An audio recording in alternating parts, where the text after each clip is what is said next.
우리가 인간이 살아가면서 온전히 내가 의로울 수 없고 내 주위에 공동의 책임이 있다는 거죠. 공동의 책임이 있고 그런 책임을 외면해서도 안 된다는 그런 얘기죠.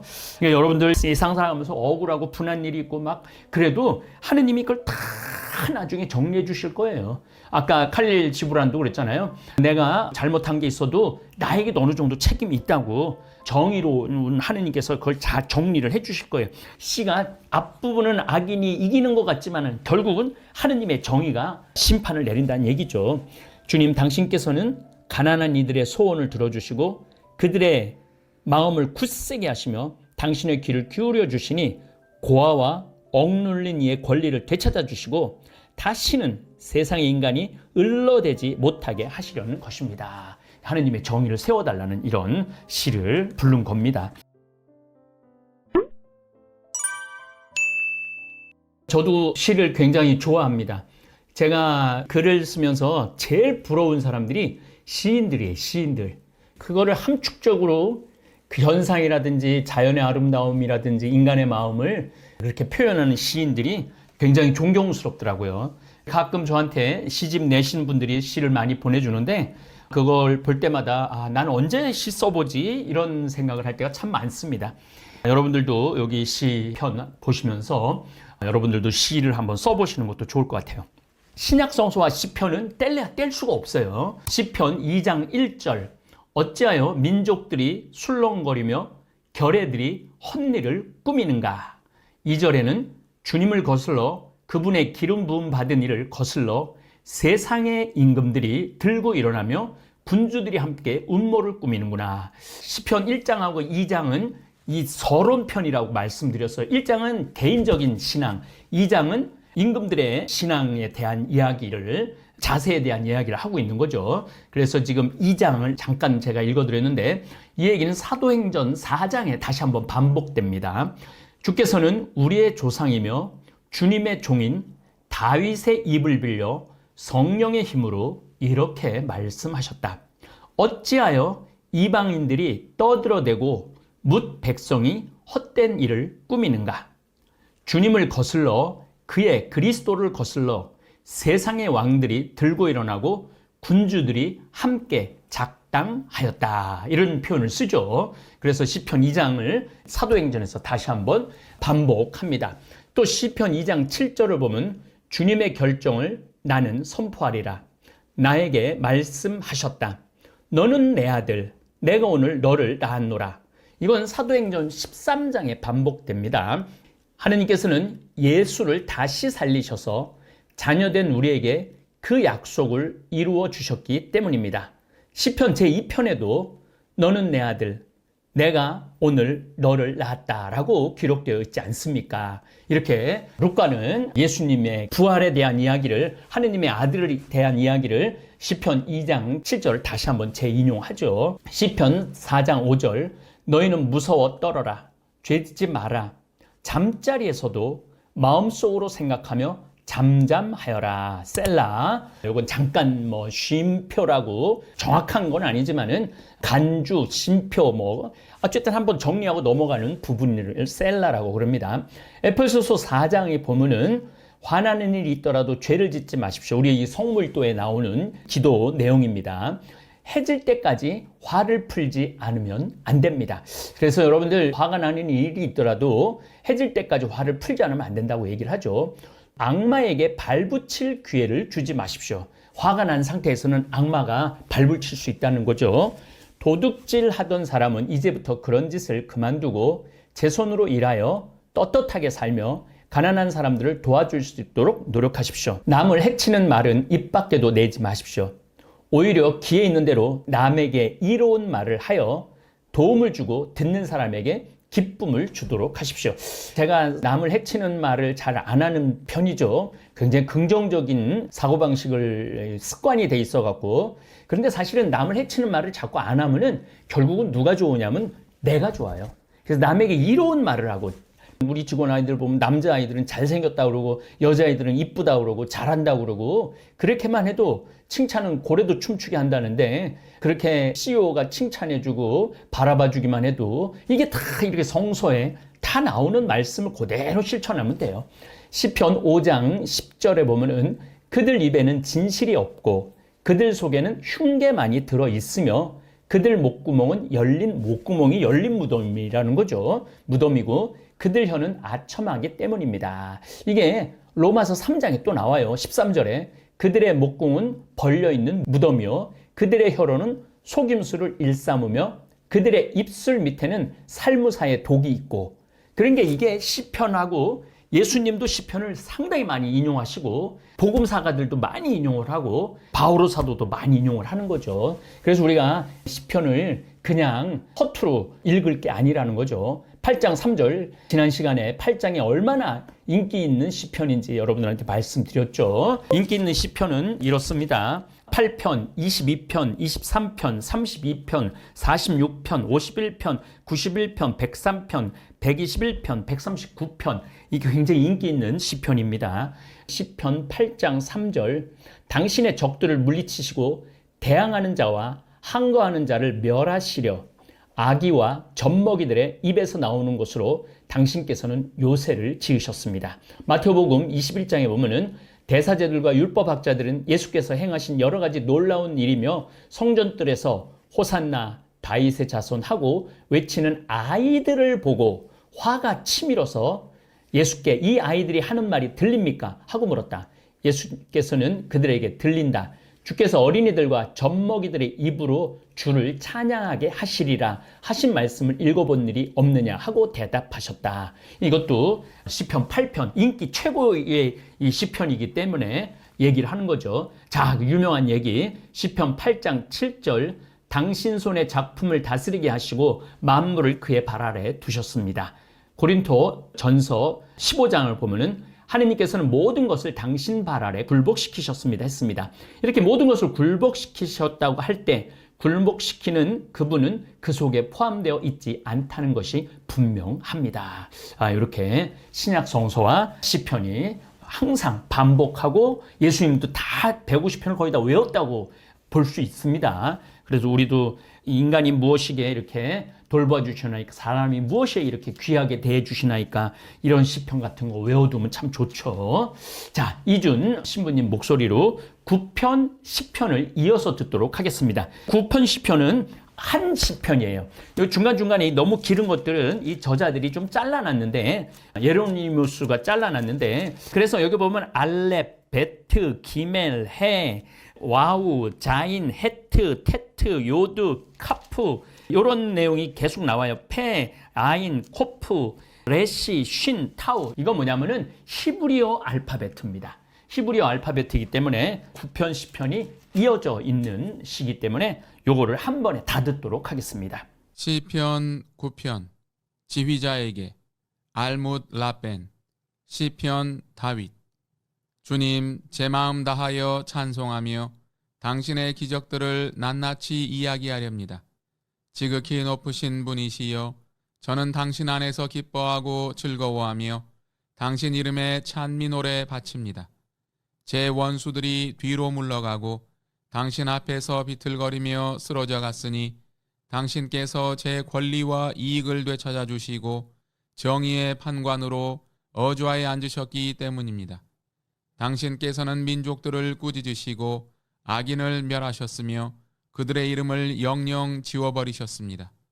원수들은 영원히 폐허 속으로 사라져가고 그들의 성읍들은 당신께서 짓부수어 버리시어 그들에 대한 기억마저 사라졌습니다. 그러나 주님께서는 영원히 좌정하여 계시고 심판하시려 어좌를 든든히 하셨네. 그분께서 누리를 의롭게 심판하시고 결애들을 올바로 다스리시네. 주님께서는 억눌린 이에게 피신처, 환난 때에 피신처가 되어주시네. 당신 이름을 아는 이들이 당신을 신뢰하니 주님, 당신을 찾는 이들을 안이 버리시기 때문입니다. 너희는 시온에 좌정하신 주님께 찬미 노래 불러라. 그분의 업적을 백성들에게 전하여라. 피가품 하시는 분께서 그들을 기억해 주시고 가련한 이들의 울부짖음을 안이 잊으신다.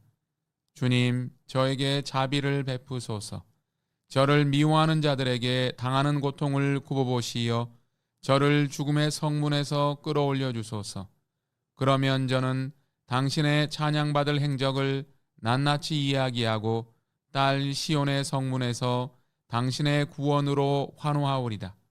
민족들은 자기들이 파놓은 함정에 빠지고 자기들이 숨겨놓은 그물에 제 발이 걸리네.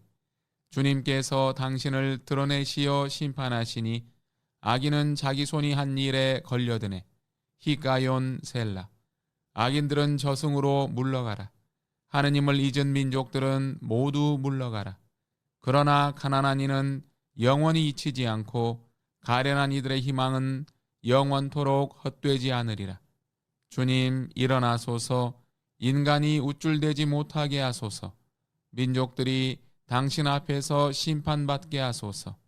주님, 민족들을 공포에 떨게 하시어 그들이 인간일 뿐임을 깨닫게 하소서. 셀라. 시편 10편. 주님, 어찌하여 멀리 서 계십니까? 어찌하여 환난의 때에 숨어 계십니까?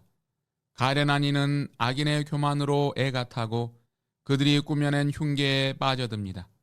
악인은 제 탐욕을 뽐내고 강도는 악담하며 주님을 업신여깁니다. 악인이 콧대를 높여 하느님은 벌하지 않는다. 하느님은 없다 하니 이것이 그의 생각 전부입니다. 그의 길은 언제나 성공에 이르고 당신의 심판은 높이 있어 그에게 미치지 않으니 그는 자기 반대자들을 모두 조롱하며 마음속으로 말합니다. 나는 영원히 흔들리지 않으리라. 재앙을 모르는 그자 저주만을 퍼붓습니다. 그 입은 사기와 억압으로 가득 차 있고 그 혓바닥 밑에는 재앙과 환난이 도사리고 있습니다.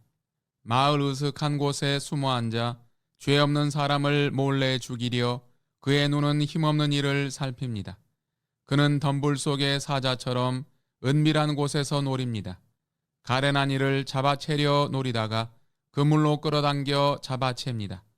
이렇듯 가련한 이는 두들겨 맞아 쓰러지고 힘없는 이들은 그의 폭력에 넘어집니다. 악인은 제 마음속으로 말합니다. 하느님은 잊고 있다.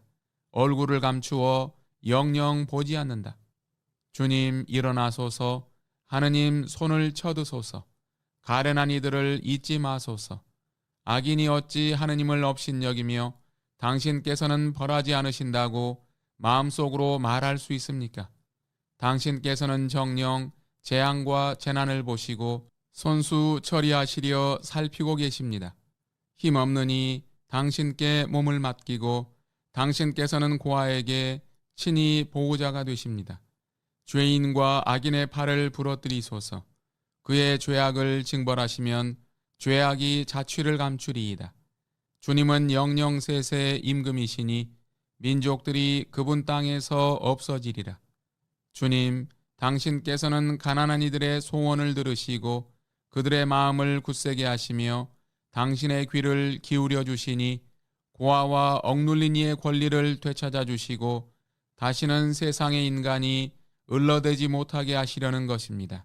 9편, 10편 들었습니다. 굉장히 여기도 흥미로운 시편입니다. 여러분들에게 칼릴 지브란이라는 노벨 문학상 받은 예언자라는 내용 안에 9편, 10편하고 비슷한 내용의 시가 있어서 제가 읽어드리고 시편을 또 조금 설명을 해드리겠습니다. 아직도 사람답지 못한 측면도 허다한 사람이 들어있다. 그러니까 시편에 보면은 악인이 하느님을 무시해도 고통도 안 받고 그런 내용이 나와요, 시편에. 근데 끝에 가서는 결국은 그들을 하느님은 벌하실 거라고, 정의 하느님은 그런 식으로 시편이 많이 쓰여져 있습니다. 다시 말하면 너희 속에도 형체도 없는 난쟁이가 잠에서 깨어나기를 갈구하면서 안개를 헤치고 걸어다니고 있는 것이거니 이제부터 나는 너희 속에 있는 그 사람에 관해서 말을 하려고 하는 것이다. 죄와 벌을 아는 것은 너희의 가장 신성한 자아도 안개 속의 난쟁이도 아니라 바로 너희 속에 있는 그 사람이기 때문이다. 그 다음부터 아주 중요한 표현이 나옵니다. 나는 때때로 너희가 잘못을 저지르는 사람에 대해서 그가 마치 너희 동료들 중에 하나가 아니라 전혀 낯선 사람으로 어느 딴 세상에서 너희 세상에 갑자기 뛰어든 자기 이익이나 한 것처럼 말하는 것을 자주 들었다. 그러나 나는 너희에게 말한다. 아무리 거룩하고 정의로운 자라 해도 너희 각자 속에 누구에나가 있는 저 지극히 높은 것을 초월할 수 없고, 아무리 사악한 자와 연약한 자도 너희 각자 속에 누구에게나 있는 가장 낮은 것보다 더 아래로 떨어질 수는 없다. 단 한 장의 잎새일지라도 나무 전체에게 변화를 알리지 않고 잠잠한 가운데 몰래 혼자 시들 수 없듯이 너희 중 어느 누구라도 전체에 숨어있는 의지 없이는 잘못을 저지를 수가 없는 일. 너희는 한 행렬처럼 모두 영성스러운 자아를 행하는 것. 너희는 길이요 또한 길을 가는 나그네인 것이리니. 그러므로 너희 하나가 넘어지면 그 뒤에 오는 자를 위해서 넘어지는 것이니 이는 그 걸림돌에 대한 경고가 되는 것이리. 그렇다. 그는 저보다 앞선 자들을 위해서도 넘어진 것이니 그들은 더 빨리 더 안전하게 가면서도 그 걸림돌을 치우지 않았던 것이리라. 이 말은 너희 마음을 무겁게 하겠지만 죽음을 당한 자도 제 죽음에 전혀 책임이 없는 것은 아니며, 여기 이제 굉장히 중요한 부분입니다. 죽음을 당한 자도 제 죽음에 전혀 책임이 없는 게 아니라는 거예요. 죽은 사람들 자기 책임이 있다는 거죠. 강도를 당한 자도 제 탓이 전혀 없는 것이 아니라는 거죠. 밤에를 다녔든지 뭘 했든지 전혀 자기 탓이 없는 건 아니라는 거. 온전히 남 탓은 아니라는 거죠. 의로운 자도 악한 자에 대해 전혀 죄가 없지 않으며, 아무리 의로운 자도 그 악한 자가 악하게 되기까지는 자기는 무죄하지 않다는 거죠. 정직한 자도 흉악한 범죄자의 일에 책임이 있느니라. 정직한 자도 내 주위에 난 굉장히 정직했는데 범죄자가 있어도 나도 책임이 있다는 거, 정직해도. 그렇다. 죄 지은 자는 피해자로부터 피해를 입은 경우가 많다. 더구나 죄수는 죄 없는 자와 탓할 것이 없는 자의 짐을 대신 지고 가는 경우가 더 많다. 우리가 인간이 살아가면서 온전히 내가 의로울 수 없고 내 주위에 공동의 책임이 있다는 거죠. 공동의 책임이 있고 그런 책임을 외면해서도 안 된다는 그런 얘기죠. 칼릴 지브라는 글이 좋은 글들이 참 많습니다. 자, 이제 이 시편 9편을 보면은 시편 저자는 이스라엘의 하느님이 가난한 자, 여기서 가난한 자가 참 많이 나와요. 고아, 과부 이런 얘기가 참 많이 나와요. 억눌린 이의 하느님이라고 합니다. 시편은 하느님의 보살핌이 필요함을 인정하는 이들, 특히 부드럽고 애정 어린 언어로 이루어져 있죠. 주님, 당신을 찾는 이들을 버리지 않으시니. 우리가 하느님을 찾으면 하느님을 안 버린다는 거죠. 당신 이름 아는 이들이 당신을 신뢰하나이다. 11, 13절에 이런 내용이 나오죠. 가련한 이들의 울부짖음을 잊지 않으신다. 하느님은 가련한 이의 울부짖음을 잊지 않으신다는 얘기입니다. 이 시편은 감사의 말, 온 우주에 퍼져 있는 하느님의 정의를 감사하는 마음으로 우러나오는 말로 시작을 하죠. 하느님은 당신의 보호를 구하는 이들을 결코 버리지 않으신다는 얘기죠. 이 시편은 1000년 동안 이어온 노래입니다. 중간에 많이 바뀌었을 거예요. 하느님 개념도 굉장히 많이 바뀌었을 거예요. 전 우주적인 하느님의 표현을 참 시편 저자는 많이 노래를 하죠. 다른 이들에게 올가미를 놓는 이들은 심판하신다 이거죠. 다른 사람을 괴롭히고 힘들고 질투하고 투기하고 시기하고 중상모략하는 사람들을 하느님은 심판하신다는 얘기입니다. 여기서 루카복음에서 나오는 참된 행복의 메아리를 듣게 됩니다. 그때 예수님께서 제자들을 향해 눈을 드시고 이렇게 말씀하시죠. 복되어라 가난한 사람들, 하느님 나라가 그대들의 것이니. 복되어라 지금 굶주리는 사람들, 그들은 배부르게 되리라. 복되어라 지금 우는 사람들, 그들은 웃게 되리니. 예수님께서는 친정 하느님의 정의의 사자이시죠. 자, 이제 9장 또 한번 좀 다시 한번 제 입을 통해서 여러분들 들어보시기 바랍니다. 주님, 제 마음을 다하여 찬송하며. 찬양 드린다는 거죠. 시편은 노래라고 분명히 말씀을 드렸어요.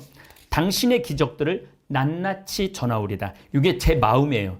제가 이렇게 사제로 30년을 살면서 매일매일 기적이 일어난다고, 어제도 주일날 몽실 수녀님 캄보디아에 뭐 그냥 빵값 정도 도와주려고 그랬는데 여러분들이 3,500만 원이나 보내줘갖고 제 또 유튜브 수입 1,500만 원 해갖고 5천만 원을 만들어 드릴 수 있어요. 원래는 리카르도 신부님한테 1,000만 원만 만들어 드리지 뭐. 왜냐하면 지금 여러분들이 굉장히 많은 돈을 보내줬어요. 우리 다볼교우들한테 부담을 주는 것 같아서 그렇게 안 하려고 그랬는데 여러분들이 그렇게 많이 보내준 거예요.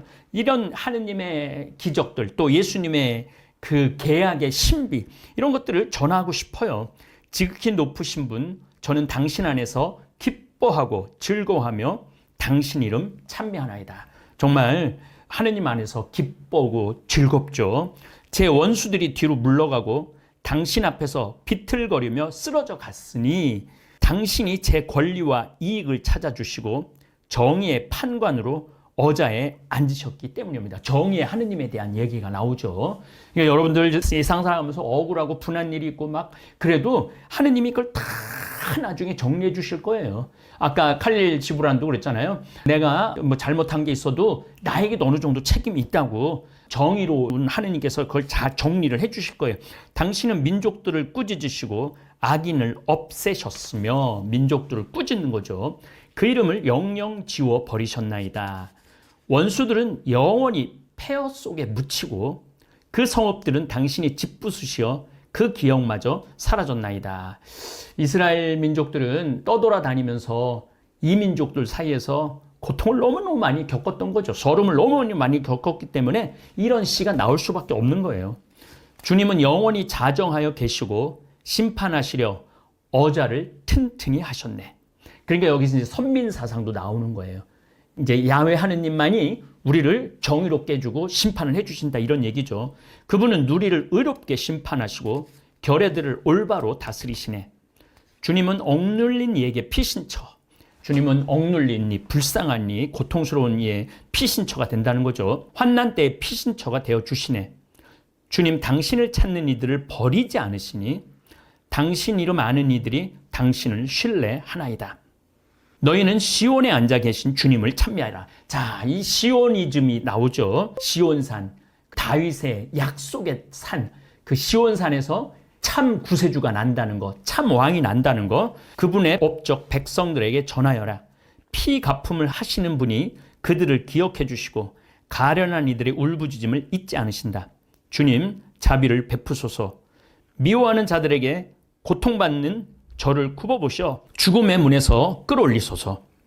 찬양하올 당신 행적 낱낱이 전하고 딸 시온의 성문에서 당신의 구원에 환호하리다. 이스라엘 민족에게 있어서 시온은 특별한 의미가 있습니다. 떠돌아다니다가 이 민족 저 민족한테 쫓겨나다가 그 시온이라는 산에서 구원을 받던 거죠. 이사야전서 60장, 61, 62, 63장에 시온이라는 노래가 굉장히 많이 나와요. 민족들은 자기네가 파놓은 함정에 빠지고 자기네가 쳐놓은 그물에 제 발이 걸리네. 그러니까 늘 유대인들은 고통을 겪었던 거죠. 주님이 당신을 드러내 심판하시니 악인은 제 손이 한일에 걸려드네. 히까연 셀라. 요 맛도 특별한 쉼에 대한 표현인 것 같아요. 악인들은 저승으로 물러가라. 하느님을 잊은 민족들은 모두 물러가라. 유대의 선민 사상이 여기서도 또 나온 거죠. 가난한 이는 영원히 잊히지 않고 가련한 이들의 희망은 영원토록 헛되지 않으리라. 그러니까 예수님께서 가난한 사람은 행복하다, 하늘나라가 그들의 것이라는 얘기가 여기서 나오는 거죠. 주님이 일어나소서, 인간이 우쭐대지 못하게 하소서, 민족들이 당신 앞에서 심판받게 하소서. 우리는 정의롭고 우리는 하느님께 선택받았고 억압받지만은 우리 유대인들은 위로를 받을 거라는 거죠. 주님, 민족들을 두려움에 떨게 하시어 그들이 한낱 인간임을 깨닫게 하소서. 셀라. 이렇게 수많은 민족 속에서 고통받는 유대인들의 노래이기도 하죠. 원래 시편 9편과 10편은 하나의 시편으로 보입니다. 여기 중간중간에 시편들이 너무 긴 거는 이렇게 잘라놨어요. 그래서 성서를 보면은 시편에 보면은 맨 첫 구절에 9편에 계속이라고 써 있죠. 하나의 시편에서 각 행이 히브리 알파벳 글자 순서로 시작되었다는 점에서 시편은 9편을 잇고 있음을 알 수 있습니다. 또 두 시편은 같은 주제를 공유합니다. 가난하고 도움이 필요한 이들에 대한 염려를 드러내는 한편 악인의 사악한 음모에 분노를 표현합니다. 히브리 성경에 그리스 셉뚜아진타 70인역을 보면은 9편과 10편이 하나로 딱 돼 있어요. 근데 성 예로니모가 불가타 라틴어 성경으로 번역하면서 정경을 그대로 따라서 9편과 10편에 그걸 나눈 거죠. 자, 이제 10편은 악인의 음모와 계략에 중점을 두면서 이거 굉장히 재밌어요. 요거 이제 요 설명을 듣고 좀 들어보세요. 앞에는 악인 얘기가 나와요. 근데 악인이 하느님한테 영향을 받지 않아요. 자기 하고 싶은 대로 다 해도 하느님이 얼굴을 드러내지 않아. 근데 맨 마지막에 가서는 그 악인도 결국은 심판하신다는 내용이 나옵니다. 악인은 죄 없는 사람을 몰래 죽이려 은밀한 곳에 숨어 기다리고 덤불 속의 사자처럼 으슥한 곳에서 가련한 이를 노리다가 그물로 잡아채 끌어당기며 하느님을 잊었고 그분 정의로운 길을 버렸다고 마음속으로 말합니다. 사도 바울은 그가 개종시킨 사람들이 그의 가르침과 다른 삶의 길로 인도되어 괴롭힘을 당하자 이렇게 한탄합니다. 오 어리석은 갈라티아인들이여, 예수 그리스도께서 십자가에 달리신 분으로 엄연히 여러분의 눈앞에 그려져 있는데 누가 여러분을 호렸다는 말입니까? 이 시편에서 주님께서는 어서 빨리 잘못된 것을 바로잡아 도움이 필요한 이들을 보호해 주기를 이렇게 기도하죠. 그러니까 빨리 나쁜 악인들이 빨리 벌 달라고 이렇게 있는 거죠. 주님 어찌하여 멀리 서 계십니까? 하느님이 가까이 느껴지지가 않는 거죠. 기도를 하는데 어찌하여 환난의 때에 숨어 계십니까? 가련한 이는 악인의 교만으로 애가 타고 그들이 꾸며낸 흉계에 빠져듭니다. 가련한 이들은 악인은 제 탐욕을 뽐내고 강도는 악담하며 주님을 업신여깁니다. 여러분들 그 비신자들 미신자들이 하느님이 있긴 뭐가 있어, 너 성당 나간다고 하느님이 뭐 해준 게 뭐가 있어, 이런 얘기하고 똑같은 거예요. 악인이 콧대를 높여 하느님은 벌하지 않는다, 하느님은 없다 하니 이것이 그의 생각 전부입니다. 그의 길은 언제나 성공에 이르고 성당 안 나가는데도 잘 먹고 잘 사는 사람들 많잖아요. 마음속으로 말합니다. 나는 영원히 흔들리지 않으리라. 나 절대 성당에 안 나간다 이거지. 너희들처럼 이렇게 바보처럼 살지 않는다 이거지. 재앙을 모르는 그자 저주만을 퍼붓습니다. 그 입은 사기와 억압으로 가득 차 있고 그 혓바닥 밑에는 재앙과 환난이 도사리고 있습니다. 마을 으슥한 곳에 숨어 앉아 죄 없는 사람을 몰래 죽이려 그의 눈은 힘없는 이를 살핍니다. 사냥감들을 살핀다 이 얘기죠. 그는 덤불 속의 사자처럼 은밀한 곳에서 노립니다. 가련한 이를 잡아채려 노리다가 그물로 당겨 잡아챕니다. 이렇듯 가련한 이는 두들겨 맞아 쓰러지고 힘없는 이들은 그의 폭력에 넘어집니다. 여러분들 정말 성당 다니는 분들이 좀 부당한 대우를 받아도 내가 하느님 믿는데 참지 뭐, 그럼 또 그걸 더 이용해 갖고 더 괴롭히는 사람들도 있죠. 악인은 제 마음속으로 말합니다. 하느님은 잊고 있다. 얼굴을 감추어 영영 보지 않는다. 이제 마지막 요 기도가 제일 중요해요. 주님 일어나소서. 하느님 손을 쳐두소서. 가련한 이들을 잊지 마소서. 악인이 어찌 하느님을 업신여기며 당신께서는 벌하지 않으신다고 마음속으로 말할 수 있습니까? 당신께서는 정녕 재앙과 재난을 보시고 손수 처리하시려고 살피고 계십니다. 힘없는 이 당신께 몸을 맡기고 당신께서는 고아에게 친히 보호자가 되십니다. 죄인과 악인의 팔을 부러뜨리소서. 하느님을 무시하고 가련한 이 힘없는 이를 괴롭히는 그들의 팔을 부러뜨려 달라는 거죠. 그의 죄악을 징벌하시면 죄악이 자치를 감추리이다. 주님은 영영세사 임금이시니 민족들이 그분 땅에서 없어지리라. 시가 앞부분은 악인이 이기는 것 같지만 결국은 하느님의 정의가 심판을 내린다는 얘기죠. 주님 당신께서는 가난한 이들의 소원을 들어주시고 그들의 마음을 굳세게 하시며 당신의 귀를 기울여 주시니 고아와 억눌린 이의 권리를 되찾아 주시고 다시는 세상의 인간이 을러대지 못하게 하시려는 것입니다. 하느님의 정의를 세워달라는 이런 시를 부른 겁니다. 시가 주고받는 이런 내용들이 참 자세히 좀 이렇게 음미해 보면 너무 좋죠. 예, 감사합니다. 살다 보면 정말 말도 안 되는 일들이 많습니다. 억울하고 분하고 참아야 할 일들이 왜 그렇게 나한테만 몰아치는 걸까 싶은 날이 있습니다. 아무리 열심히 살아도 왜 세상은 정의롭지 않을까? 왜 악한 사람은 잘 살고 착한 사람은 늘 참고 또 참아야 할까? 그럴 때일수록 우리는 묻습니다. 이게 다 무슨 의미가 있는 걸까? 언제쯤 이 억울한 마음을 내려놓을 수 있을까?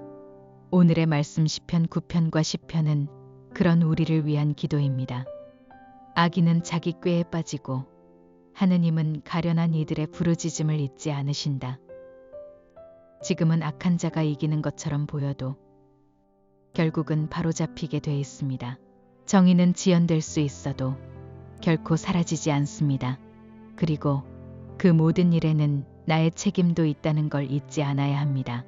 내가 침묵했던 순간들, 모른 척했던 장면들, 그 작은 외면이 모여 세상이 지금처럼 아파진 건 아닐까 생각해 봅니다. 그래서 오늘 이 말씀을 붙잡아야 합니다. 억울하고 분한 날에도 나를 지켜줄 믿음 하나, 참고 또 참으며 살아온 날들 위에 비처럼 내려오는 말씀이 있습니다. 하느님은 억눌린 이들의 피난처이시다. 가련한 이를 잊지 않으시는 분이시다. 지금 당장은 아무것도 바뀌지 않을지 몰라도 끝은 다릅니다. 당신의 눈물은 헛되지 않습니다. 그분은 다 보고 계시고 마침내 바로잡으실 겁니다. 이 말씀이 오늘 당신을 버티게 해주기를 바랍니다. 감사합니다. 하늘에 계신 우리 아버지, 아버지의 이름이 거룩히 빛나시며 아버지의 나라가 오시며 아버지의 뜻이 하늘에서와 같이 땅에서도 이루어지소서. 오늘 저희에게 일용할 양식을 주시고 저희에게 잘못한 일을 저희가 용서하오니 저희 죄를 용서하시고 저희를 유혹에 빠지지 않게 하시고 악에서 구하소서. 아멘.